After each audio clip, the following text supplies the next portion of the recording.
यह है यूपी के फिरोजाबाद से राज्यसभा सांसद रामजीलाल सुमन। इन्होंने महाराणा सांगा के बारे में एक गलत टिप्पणी की। उन्होंने कहा कि बाबर को लाने वाला महाराणा सांगा थे और राणा सांगा ने उन्हें यहाँ पर लाने के लिए, इब्राहिम लोदी को हराने के लिए इंडिया लाया था। बल्कि ये सच नहीं है, अधूरा सच था जो उन्होंने प्रतिष्ठित एक स्थान पर राज्यसभा में, वहाँ पर सच बोला जाता है, वहाँ पर उन्होंने झूठ बोला। असली सच क्या है वह इन्हें भी नहीं पता है। और उन्होंने राणा सांगा को गद्दार भी करार कहा।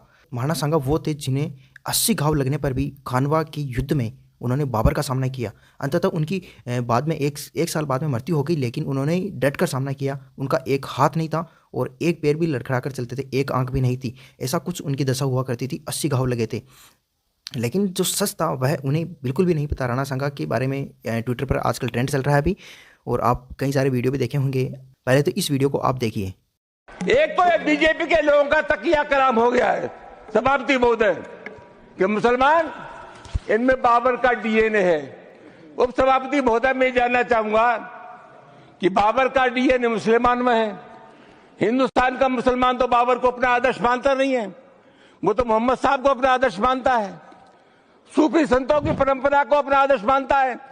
लेकिन सभापति महोदय, मैं जानना चाहूंगा कि बाबर को लाया कौन? बाबर को इब्राहिम लोदी को हराने के लिए राणा सांगा लाया था। तो मुसलमान तो बाबर की औलाद हैं और तुम गद्दार राणा सांगा की औलाद हो, ये हिंदुस्तान में तय हो जाना चाहिए। अगर बाबर की तो आलोचना करते हैं, राणा सांगा की आलोचना नहीं करते। सभापति महोदय, ये बहुत सभापति महोदय, ये देश की एकता का अनुभवी आदमी है। बातचीत में संसदीय मर्यादाओं का ध्यान रखें, संसदीय मर्यादाओं का ध्यान रखें।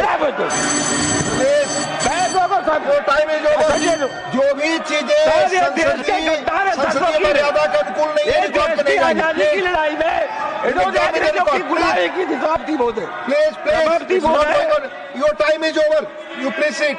देख लिया किस तरीके से राणा सांगा के बारे में गलत टिप्पणी की गई, गद्दार कहा उन्होंने। और एक ट्विटर यूजर है राजा भैया, समाजवादी पार्टी के राष्ट्रीय महासचिव रामजीलाल सुमन ने राज्यसभा में राणा सांगा के विषय में जो अभद्र टिप्पणी की है वो सत्य से परे है।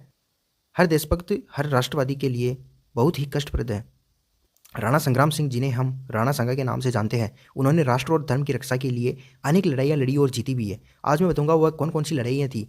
अब जैसे कि रियलिटी में बताना चाहता हूँ। अब रियलिटी क्या है, महाराणा सांगा के बारे में कुछ परिचय आप देख लीजिए। वह कौन थे? महाराणा सांगा मेवाड़, राजस्थान की जो मेवाड़ रियासत थी, वहाँ के शासक थे। उनका मूल नाम तो संग्राम सिंह था, लेकिन उन्हें सांगा कहा करते थे। इनका जन्म जो 1482 में हुआ था और उनके समय के जो ये शासक थे, आगरा का इब्राहिम लोदी था। अब ये जो चर्चा चली है वह इब्राहिम लोदी के बारे में ही है। पहले तो ये युद्ध देखिए जिसमें खातौली का युद्ध हुआ था 1517 में। खातौली के युद्ध में भी राणा सांगा ने दिल्ली सल्तनत पर सिकंदर लोदी का शासन था और सिकंदर लोदी को भी परास्त किया था और सांगा की जीत हुई थी। इसके बाद में ये जो युद्ध है, बाड़ी का युद्ध, जो धौलपुर के अंदर हुआ था, आगरा से महज 60-70 किलोमीटर है।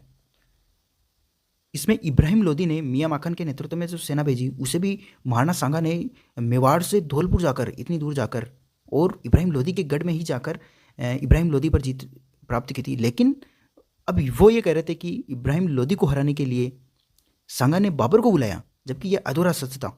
अब सच वो क्या था? सच ये था कि इस जगह पर देखिए सच क्या था।